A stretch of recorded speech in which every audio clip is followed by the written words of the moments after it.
Okay. All right.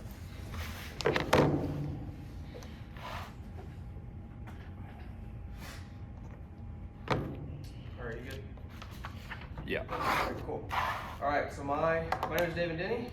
My presentation today is on why Revenge of the Sith, which is a movie out of the Star Wars saga, is the best movie of all time. Just some personal significance. I grew up a Star Wars fan.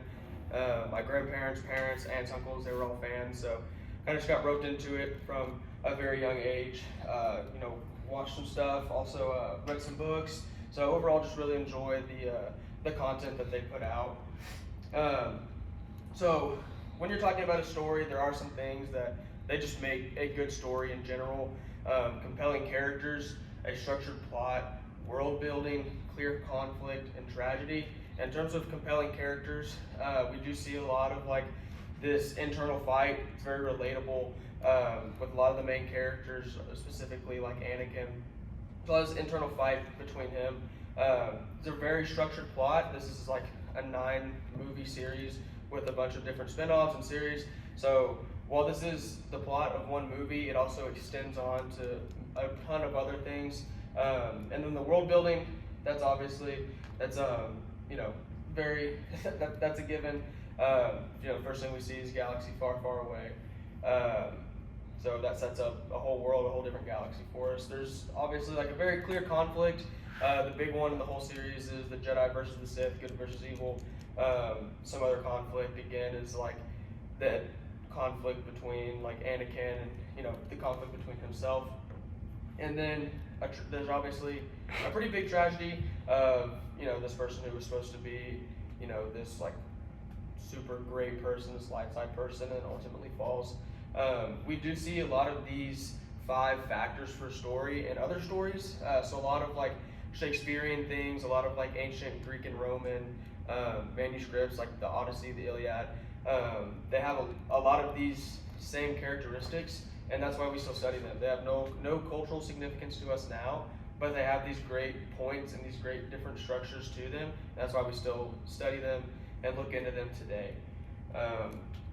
So obviously, there's just a ton of iconic characters. Darth Vader and Anakin Skywalker. Like in the 80s or whenever that movie came out, that Darth Vader's like, hey, like I'm your dad. That was mind blowing. And then to be able to see Darth Vader like before he was Darth Vader, back in 2005, like that was absolutely amazing. It still holds like shock factor now. Like whenever I watched it for the first time, like my mind was blown.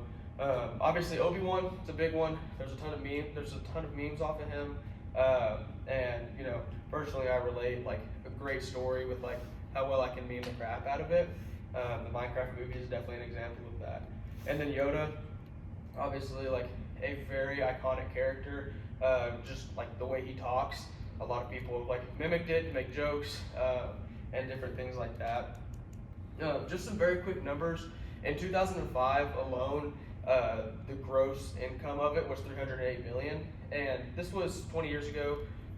Obviously, like more people are involved, like in the like fantasy, like whatever genre. And so, if this movie were to come out today, I 100% believe it would be a lot more than that, just because there are more people who are actively involved in actually consuming that media. Today, as of today, it's grossed around $1 billion just through like Disney Plus streams, DVD releases, which obviously aren't around anymore. But that is what it's grossed today. And it's won multiple different awards. It was nominated for, I forget which ones are which, but the Grammy Awards, whether that's actors or just all the different Academy Awards. Obviously, the Academy elects its own movies, so it's a little bit controversial. But it did win some awards. It also won like some IMDb awards, which is like the rating system. And I got the financial info from Box Office Mojo. Them and IMDb kind of like IMDb uses them for a lot of like their outsourcing of information, so they're a very reliable source.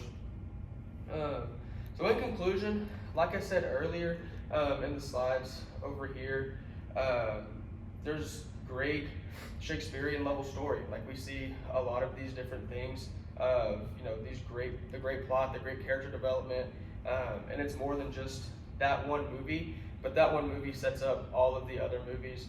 Has absolutely great visuals, better visuals than a lot of the movies that are even made today.